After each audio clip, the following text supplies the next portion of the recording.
Today, I want to try and help you. Over the past few weeks, I've been playing lots of Jedi Fallen Order and have become progressively better at wielding a lightsaber, learning different combo moves and following a few simple tips to improve my lightsaber abilities. So today, I wanted to share them with you. They're fairly easy to learn and probably obvious to some of you, but will definitely improve your lightsaber skills if you take the time to master them. You'll be doing spin tricks and stabs all over the place. But first, I'm giving away a few copies of Jedi Fallen Order, one on my Instagram, one on my Twitter, and one on Discord. If you don't have Jedi Fallen Order, go check out my social media pages and enter the competitions to win. More details in the description. Okay, so first up, as some of you probably already know, I've been playing Fallen Order on the story mode difficulty, which is the easiest. Basically because I wanted to experience the story stress-free without getting stuck on certain enemies, and also I can be a noob sometimes, and figured if I play on easy, I'll learn the skills to become better at wielding my lightsaber. And this has worked for me. In the past week, I've upped the difficulty and am now playing mainly on Jedi Master, the second hardest. But to get to this stage, I knew there were a few things I'd have to practice to get better at. And these things are just basic combat mechanics of gameplay in Fallen Order, but are very easy to overlook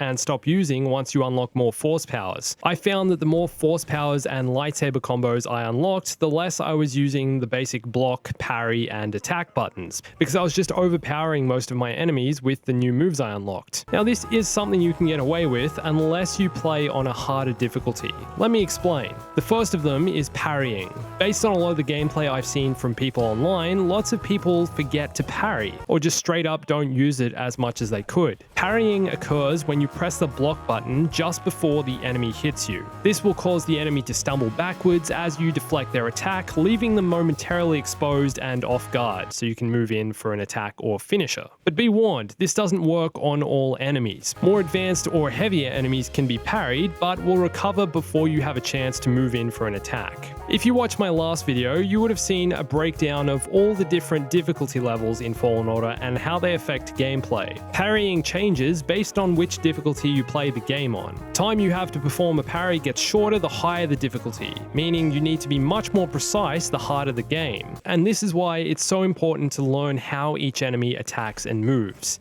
If you watch and learn each enemy's moves, you'll be able to understand how long it takes for them to attack and when you should be hitting the parry button, because if you press the button too early, you'll just perform a regular block, and too late, you'll get hit. For example, with these scout troopers, you need to press the block button right before the swing hits you. If you press the button as they're winding up their swing or running towards you, you'll just block their attack and won't trigger the parry. And of course, if you press it too late, you'll get hit. But if you time the parry just right, holding down the block button, you'll be able to finish the scout trooper off with a couple of swings. I'd recommend practicing this in place of just taking out all enemies with force powers or diving straight in with your saber. Wait for an enemy to attack, time the parry right, then finish them off while they're off guard. Now when parrying against heavier enemies, make sure you don't get too aggressive after a successful parry. Most heavier enemies will recover much faster and keep attacking you. So what you want to do is perform a parry, then get in a quick few hits and roll away, or parry and take control using your force powers. Don't keep swinging your saber at them though, because before you can finish them off, they're going to come right back at you with a quick attack that will most likely catch you off guard. Parry, attack, then get out of there and repeat. Another important thing to note, when an enemy turns red, your parry will be completely ineffective. You can't parry these heavier attacks. So when this happens, make sure you roll out of the way instead of parrying. Then you can immediately go back in and attack just after they finish their move. They'll most likely be vulnerable for a short period of time right after one of these heavy moves. Okay, so another important thing you want to get really good at when engaging in lightsaber combat is to know how and when to use the lock-on feature. Locking onto an enemy will keep your camera facing them at all times. Now this can be a little fiddly, tricky to get the hang of to begin with, especially when playing on console. I found that taking my right thumb off the attack buttons and onto the right stick to either lock onto an enemy or switch between enemies can be awkward, especially when surrounded by a group of enemies, and sometimes I don't even use the lock-on feature, but this doesn't always work out. I found that if you don't lock on, you can lose sense of which direction you're attacking in, which will give the enemy an advantage. So to improve this, always make sure you lock on from a distance, then move into attack. Don't get up close first and then try locking on, because you're probably going to struggle with controlling the camera, and this will leave you vulnerable while you try figure out which enemy you want to lock onto. When possible, always lock on from distance before you engage. Also, if you're in a tight situation and want to switch the enemy you're locked onto, try quickly flicking the right stick either left or right without fully placing your thumb on the stick. The faster you can perform this flick and get your thumb back to the attack buttons, the sooner you'll be able to face the enemy you want to face without struggling with the camera. And it's probably a good idea to practice this from a distance first before you move in and do it in close combat.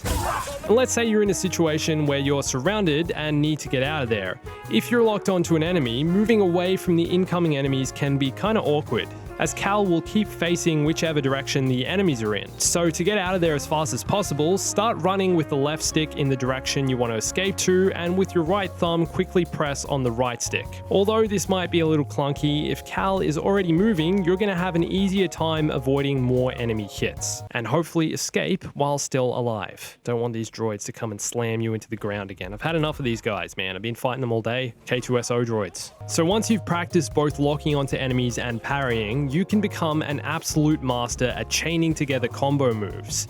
This game's combat is all about timing, knowing when to attack, when to parry, and when to roll out of the way. I'd recommend that each time you play Fallen Order, take a look at the skill tree and start remembering at least 1 or 2 new lightsaber combos. Then take them into combat and combine these 1 or 2 new combos with your parries and rolls. Once you start stringing these together, learning your opponent's movement and parrying at the right time, you can effectively take out multiple enemies all in one swift dance. That's how this game's combat is supposed to be played, how you become one with the Force and become the ultimate dancing Jedi. If you keep practicing parrying, locking on, and learning a new combo each time you play, you'll soon become a Jedi capable of playing on the Grandmaster difficulty, which will feel incredibly rewarding knowing you've built up to this and practiced your skills. And that's it for today, guys. I really hope this helped you out if you were struggling with lightsaber combat or just want to get a little better. And I'd love to know how often you use parrying after you've unlocked some of the more powerful Force moves. Is parrying still a big part of your gameplay, and do you have any other tips for improving your lightsaber skills?